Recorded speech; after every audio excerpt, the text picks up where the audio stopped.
Reporte 100. Ayer el presidente Andrés Manuel López Obrador presentó su propuesta de reforma electoral, una propuesta de reforma en materia electoral a la Constitución, y bueno, hay muchos puntos en esta reforma, y para conversar sobre ello están con nosotros Bulmaro Pacheco, presidente de la Fundación Colosio. Bulmaro, ¿cómo estás? Buenos días, bienvenido. Buenos días, Juan Carlos, muchas gracias. Mario Campa, economista y politólogo. Mario, ¿cómo estás? Buenos días, bienvenido. Hola, buenos días, Juan Carlos, buenos días a Bulmaro. Sí, Gracias, Mario.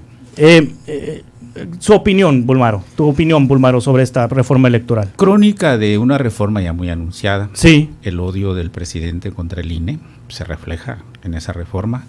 Que decirle a quien nos está escuchando que son una propuesta para reformar 18 artículos constitucionales y que como tal requiere las 2/3 partes de diputados y de senadores, que no los tiene el presidente ni los tiene Morena, lo que de entrada pues obligó a las oposiciones ayer a hacer declaraciones de que no va a pasar así como está. Desaparición del INE, desaparición de la mayoría relativa, desaparecen los distritos, se quieren meter en elegir regidores por municipio, algo que no se ha tocado por muchos años y menos sin consulta. Es una reforma que no se consultó, que simplemente se trata de imponer, y que en el fondo eso de que para ahorrar dinero, menos diputados, menos regidores, menos consejeros, menos magistrados del tribunal, suena un poco cursi y fuera de la realidad, porque en 76 años de reformas que tiene el sistema político mexicano, el 90% han venido de la oposición, por lo general, nunca del gobierno. El gobierno ha tenido que procesar el conflicto, usar las cámaras, dialogar con los partidos y demás, y ahora es la excepción. No se hizo consultas, y yo creo que uno de los puntos graves que va a desatarse en los próximos días es los estados y los municipios van a decir, hey, y la autonomía municipal y el federalismo. Yo creo que aquí no desaparecen los pluris, como dicen allí. El PRI ya había propuesto en el 2010 que se cortaran 32 senadores de partido porque no representan a nadie, que se cortaran 100 diputados plurinominales porque ya había piso parejo para todos los partidos. Así como está, Juan Carlos, yo creo que no va a pasar. Sí, Mario Campa, tus impresiones de esta reforma electoral que plantea el presidente. Bueno, a mí me parece una de las propuestas más audaces, ¿no? Desde que tenemos una democracia funcional en México. Yo creo que, contrario a lo que se ha especulado de que se van a crear distritos uninominales donde el que gana el distrito tiene un representante, aquí estamos hablando de listas por entidad federativa. La representación proporcional se mantendría porque dependiendo del porcentaje de votos, pues es que cada uno de los partidos tendría un representante o varios representantes por estado. Eso es muy interesante y evita también una sobrerepresentación como en los Estados Unidos. Si eliminamos los pluris de tajos y dejamos 300 distritos uninominales con representación directa, pues lo que sucedería es que pudiera haber un partido que ganara los 300 distritos y tuviera el 100% de los curules, por ejemplo. Esto no está pasando en la propuesta actual. Por ejemplo, tomemos la Ciudad de México, si hay 20 diputados ahí y obtienen el 50% de los votos, pues tendría en este caso el primer partido 10 diputados, ¿no?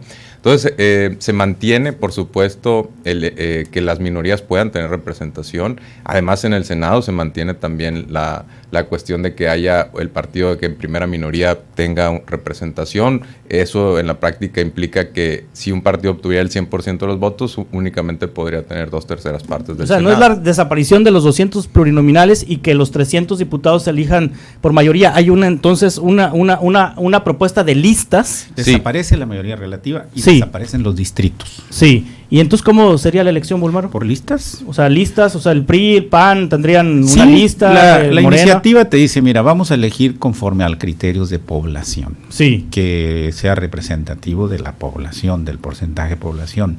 Por ejemplo, en esta propuesta, y lo decía el presidente del Instituto Estatal Electoral, a Sonora le tocarían 18 diputados en lugar de 33. Sí. Y se conservarían los 7, porque el criterio es por cada número de X de habitantes, un diputado.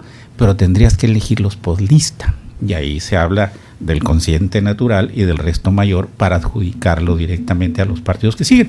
Es una propuesta que va a dar mucho de qué discutir. Sí, es una bola ensalivada del presidente porque pues no tiene los votos, Mario, para que pase la reforma constitucional en materia electoral, pero si la oposición, pues como ya lo ha dicho, no pasa, pues me imagino que habrá una segunda entrega de traidores a la patria, ¿no? Porque no quisieron bajar los recursos a los partidos, porque no quisieron desaparecer a los pluris, porque no quisieron democratizar el Instituto Nacional Electoral, porque no quisieron tanto, o sea, todas las propuestas, porque digamos las propuestas se las cuentas a las personas y las personas dicen, pues está muy bien que le quiten el dinero a los partidos y que se eliminen diputados. Es una propuesta, digamos, atractiva. Uh-huh. Bueno, no se le quita el dinero a los partidos, ¿no? Se le quita en años no electorales. En los años electorales se les deja incluso la misma cantidad, ¿no? Ahora, sí es muy interesante, Juan Carlos, conocer el punto de la oposición, porque debemos de trascender estas posturas de estoy en contra, ¿no? Luego, en cuanto sale la reforma, declararse en contra. ¿En contra de qué? ¿Estás en contra del voto electrónico al que están teniendo todos los países? ¿Estás en contra del voto en el extranjero, donde México desafortunadamente ocupa uno de los últimos lugares en el mundo? Cuando tenemos tantos millones de mexicanos en el extranjero y tenemos tan pocos votos, tendríamos que reflexionar sobre si realmente tenemos representatividad de ese sector tan nutrido. ¿Estás en contra de que se bajen los plurinominales que no representan a nadie? Las circunscripciones donde impide que hagan campañas en territorio. ¿Estás en contra de qué? Y si estás en contra de algunas cosas, pues entonces que lo digan y que hagan una contrapropuesta en todo caso, y se pueden retomar algunos de esas propuestas e incorporarse a una propuesta mayor, un poquito más consensada. Por supuesto que nos encantaría un debate así, ¿no? Sí, ¿es una bola ensalivada del presidente? En parte sí, porque hay mucho problema muy grave en México que no se resuelve, y el presidente ha adelantado la sucesión presidencial, se enojó con los que votaron en contra de la reforma eléctrica y los están acusando de traidores a la patria y demás, pero también se cumple con una ofensa que él trae desde 2006, un odio al INE. Lo desaparece, lo transforma, le baja de 11 a 7 consejeros, elimina los OPLES, elimina los tribunales estatales electorales y los concentra. Se me hace muy arriesgado que cuando la política y la administración tienden a la descentralización, él trate de concentrar todo, como se hacía antes con la vieja Comisión Federal Electoral, cuando el gobierno manejaba las elecciones. Yo creo que las reformas que se han hecho del 46 hasta ahorita han servido para fortalecer la gobernabilidad de México. Y sí, coincido con Mario, hay que discutir el voto electrónico, el voto de los mexicanos en el extranjero, reducir del 40 al 33% la cantidad de votantes en la revocación de mandato, porque nadie va a lograr el 40%. Todo eso, creo, Mario, que vendrá en una propuesta alterna de los partidos, que pues lleva 2 días apenas la presentación, como se hizo con la reforma eléctrica. Se presentaron propuestas alternas que nunca se aceptaron, pero yo creo que aquí el presidente está muy cerrado en la cuestión del INE, por ejemplo, y quiere desaparecerlo, y en la cuestión del federalismo, porque él apuesta que cada día van a ser más gobernadores de Morena, que va a tener posibilidades de controlar para que acepten las regidurías y lo de las diputaciones locales, por ejemplo, ¿no? ¿Es correcto decir desaparecer? ¿O porque no lo desaparece, crea otro instituto, no? Desaparece como está el INE, de 11 a 7 y le quitas el nombre. Sí, Instituto Nacional de Elecciones y Consulta, y que los consejeros, los 7 consejeros, serán elegidos por voto popular. ¿Cómo es esto? ¿Será posible por voto popular? ¿No es como las universidades que pues someten a voto popular a los rectores? Ahora, hay que recordar que ya teníamos un IFE, ¿no? Y ahora después se creó un INE. Sí, ajá. Entonces, por supuesto que ha tenido sus modificaciones con el paso del tiempo, y qué bueno, malo fuera que nos estancáramos en algo que hay que recordar que la gente está muy enojada porque no se siente bien representado, no se sentía, sobre todo antes de 2018, y también es muy crítica del sistema en sí y de los partidos, por supuesto. Pero el INE tiene una popularidad, tiene una aceptación igual que el presidente, 60-70%. No lo sé. Algunas, por ejemplo, creo que es de Las Heras o Buendía, que son encuestadores muy respetables, ya lo marcan en una desaprobación más allá del 50%. Entonces, yo creo que se puede mejorar. Ahora, los consejeros sigue, por supuesto, parte de su presupuesto. Lo que se busca es que sea un poquito menos enquistado de intereses, como está ahorita. Te decía el otro día que vine aquí, Juan Carlos, que hay consejeros electorales que ahora están ya con los partidos. O sea, para nosotros es ingenuo pensar que los consejeros no tienen su propia visión de la política y no tienen sus intereses y no representan de alguna u otra forma a un partido. Entonces, por supuesto que existe la posibilidad de que se puedan elegir en voto. A ver, Estados Unidos elige también a sus fiscales en voto, ¿no? Entonces no pasa nada. Eso podría hacer que tuvieran más rendición de cuentas. Habría que ver el mecanismo. Por supuesto que puede haber un filtrado para esos candidatos. Todavía faltan muchos detalles. En las listas no sabemos si van a ser listas cerradas o abiertas. Si son abiertas, el votante tiene más margen de elegir, y eso se usa en países como Brasil, Italia, Bélgica. Entonces, por supuesto que importa también el articulado, importa la ley secundaria. pero estamos aquí debatiendo primero el espíritu de la ley, y creo que es un espíritu de la ley que busca reducir gasto irracional que estamos viendo, el poder excesivo de algunos consejeros. Hay algunos que están ahí 9 años, ¿no? Eso, por supuesto, ¿a qué lleva? A que dentro empiezan a colocar su gente en el INE, incluso en el INE, en las representaciones estatales. Tenemos ya oficinas del INE en las representaciones estatales. En Estados Unidos estamos viendo que no es tan bueno tener elecciones tan federales. ¿Por qué? Porque cada uno tiene criterios distintos, la gente no entiende, entonces empieza a decir que hay trampas. Por supuesto que eso lleva a gasto redundante, gasto doble.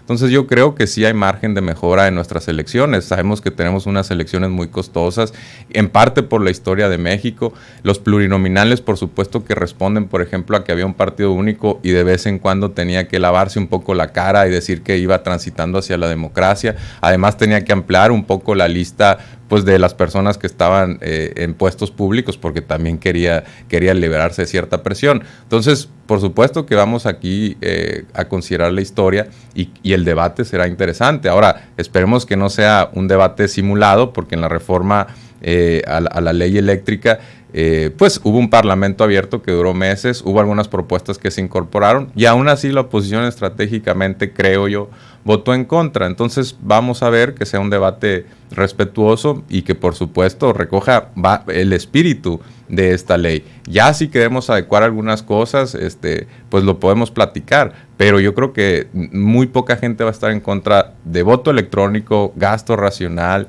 voto de mexicanos en el extranjero, reducción de algunos cargos que actualmente no representan a nadie, que responden a las élites y a las cúpulas de los partidos. Entonces, yo creo que hay margen de encuentro, ¿no? Sí, estamos platicando con Mario Campa, economista y politólogo, Bulmaro Pacheco, presidente de la Fundación Colosio. La segunda vuelta no viene, ¿no?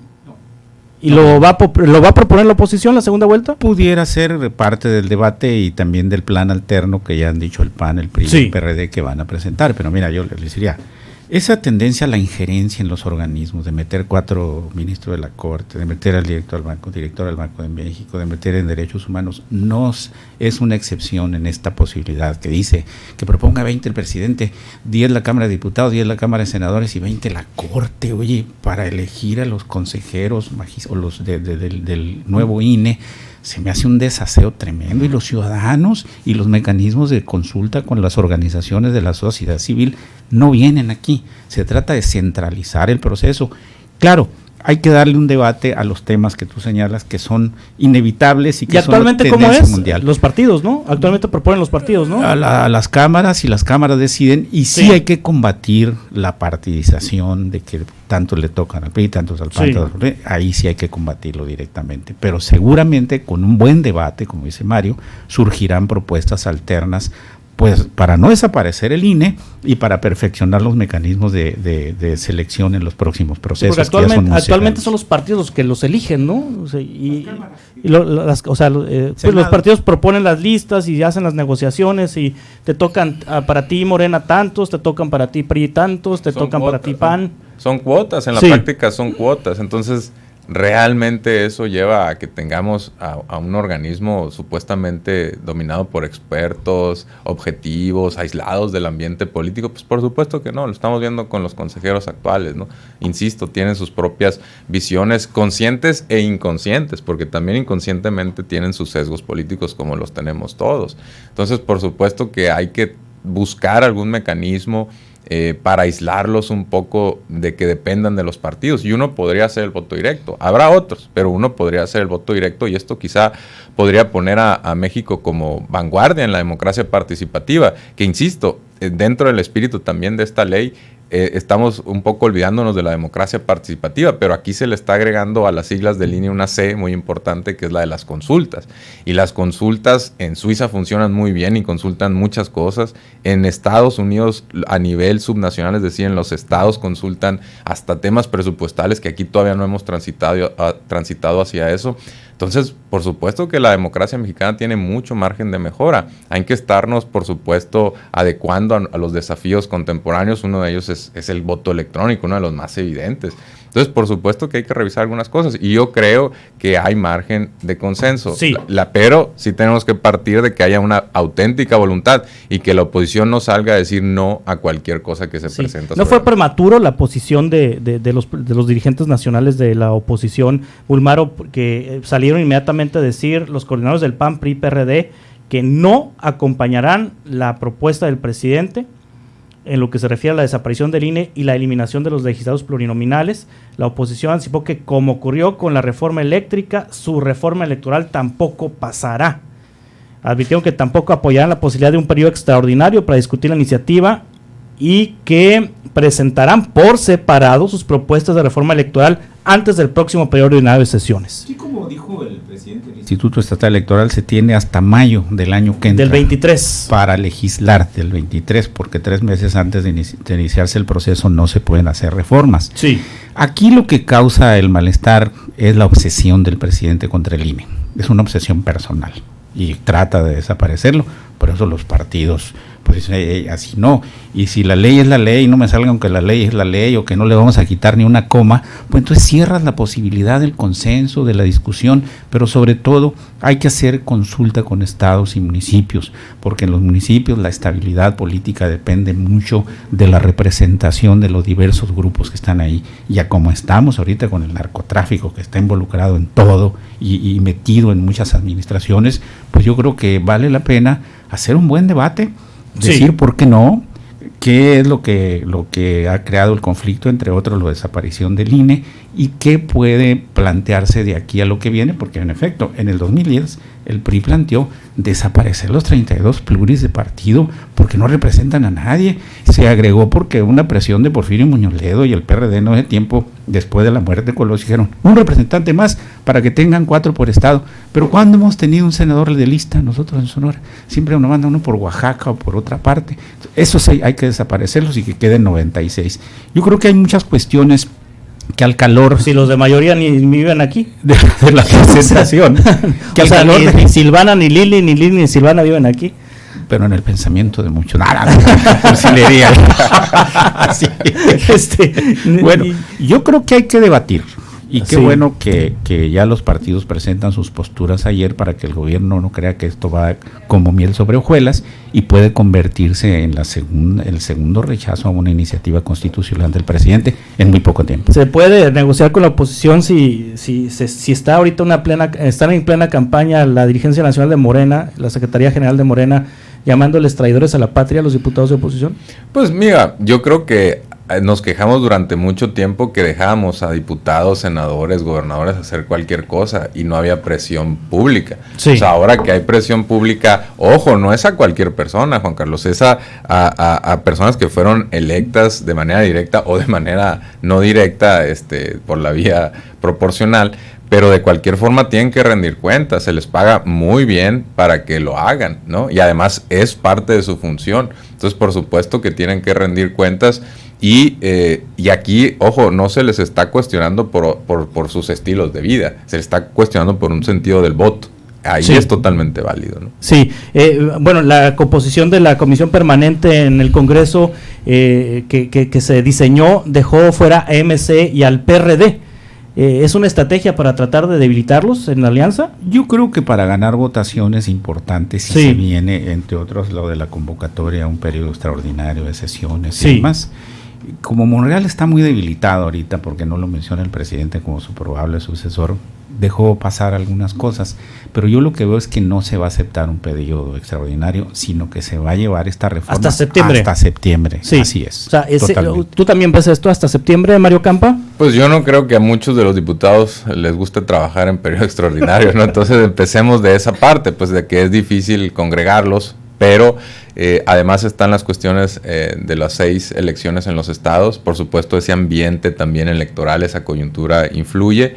A mí me gustaría que fuera lo más rápido posible, pero si es hasta septiembre, pues ni hablar. Quizá dé tiempo para que realmente, si la oposición tiene alguna propuesta alternativa, que yo lo dudo mucho porque no la han cabildeado, no hubo llamados a parlamento abierto anteriores, no circularon nada, pero si van a empezar de cero, pues les da algunos meses para presentar algo, qué sé yo, ¿no? Hay tiempo, ¿no? Hay tiempo. Mayo 2023 sí. Es el plazo máximo. 3 meses antes de que se inicie el proceso electoral en septiembre del 2023. Pero qué engrudo se va a hacer cuando si se van hasta el mayo 2023, si se aprueban los términos en que viene la propuesta, pues tendrían que convocar una elección para elegir a los consejeros, ¿no? Sí, el periodo septiembre-diciembre es claro. Sí. Para de las dos cámaras. Si no es ahí, no va a ser. Sí. Totalmente. ¿Viene otra reforma constitucional aparte de la electoral? La Guardia Nacional. La Guardia Nacional es lo que sigue, ¿no? Militarizaron. Así es. Sí. Muy bien. Mario Campa, muchas gracias. Gracias, Juan Carlos. Gracias a Bulmaro y buen día a todos. Bulmaro Pacheco, muchas gracias. Gracias, Juan Carlos. Reporte 100.